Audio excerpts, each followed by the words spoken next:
Hello friends, আসসালামু আলাইকুম। আশা করি আপনারা সবাই ভালো আছেন। আলহামদুলিল্লাহ আমরা সবাই ভালো আছি।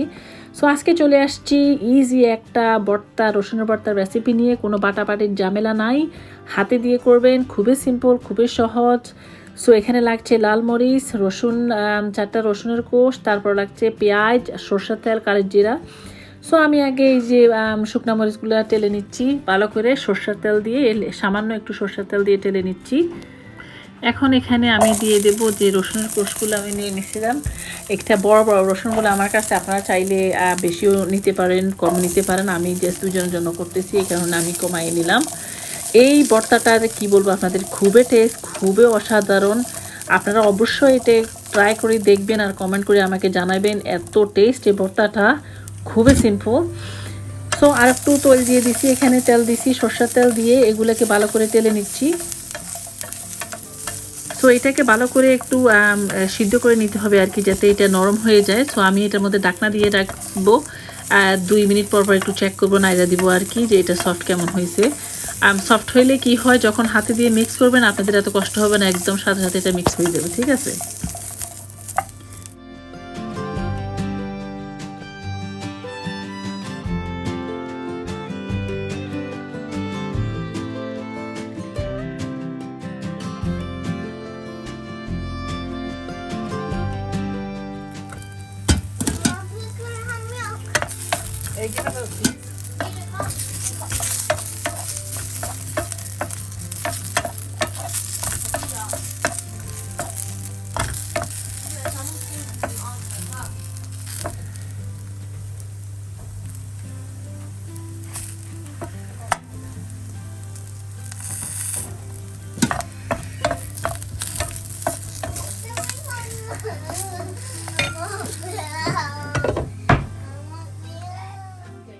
এই তো এখন রসুন টালা হয়ে গেছে, এটা একদম সফট হয়ে গেছে।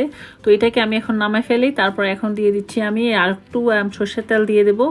দিয়ে আমি এটার মধ্যে দিয়ে দিচ্ছি আপনার লাল পেঁয়াজ আর কালো জিরাগুলো রেখে একসাথে ভালো করে একটা আমি এখানে এটাকে বেজে নেব আর কি।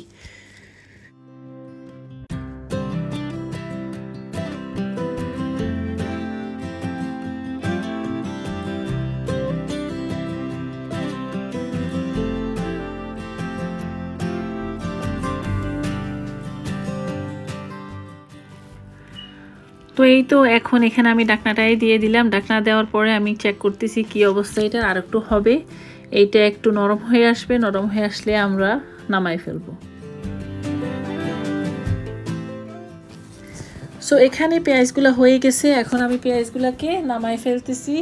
নামাই ফেলে এখন আমি এখানে মরিচের মধ্যে একটু লবণ দিয়ে দিতেছি। লবণ দিয়ে ভালো করে আমি মরিচগুলোকে মিক্স করে নেব আর কি, যাতে এগুলো সব একদম মিশ্রণ হয়ে যায়।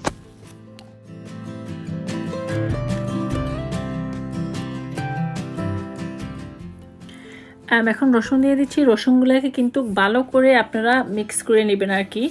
খুবই সহজ এই রেসিপিটা, একদম বাটাবাটির কোনো ঝামেলাই না নাই, খুবই সহজ, হাতে দিয়ে করা, টাইম কনজিউমিং, বেশি টাইমও লাগে না। সিম্পল, মেবি 10 মিনিটস লাগে। এটা পরে তো মজাদার একটা ডিশ হয়ে যায়। গেস্ট আসলে ওদেরকে বিভিন্ন ধরনের যখন ভর্তা করেন এটাও অ্যাড করতে পারেন। খুবই টেস্ট, ওরা অনেক প্রশংসা করবে আপনার এই ভর্তাটা খেয়ে। আপনারা যারা একা থাকেন, আপনারা যারা ব্যাচেলার হিসেবে আছেন, আপনারাও যদি ভর্তা খেতে খুব ইচ্ছে করে, এটা মেক করে খাইতে পারেন আপনারা। খুবই সহজ, নতুন ডিফারেন্ট একটা রেসিপি, যাতে সিম্পল, আপনাদের জন্য, সবার জন্য সিম্পল হয়। যেমন আমি সবসময় সিম্পল রেসিপি খুঁজি ভর্তার, কীভাবে করলে সহজ হবে, টাইম কুইকলি করতে পারবো।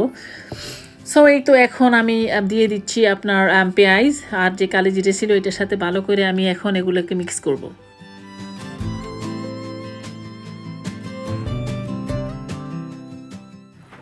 এই তো হয়ে গেল মজাদার রসুনের ভর্তা। আশা করি রেসিপিটা আপনাদের ভালো লাগছে। সো আপনারা ভালো থাকবেন, সুস্থ থাকবেন। আবারও ফিরে আসবো নতুন একটা ভিডিও নিয়ে। Thanks for watching. আসসালামু আলাইকুম।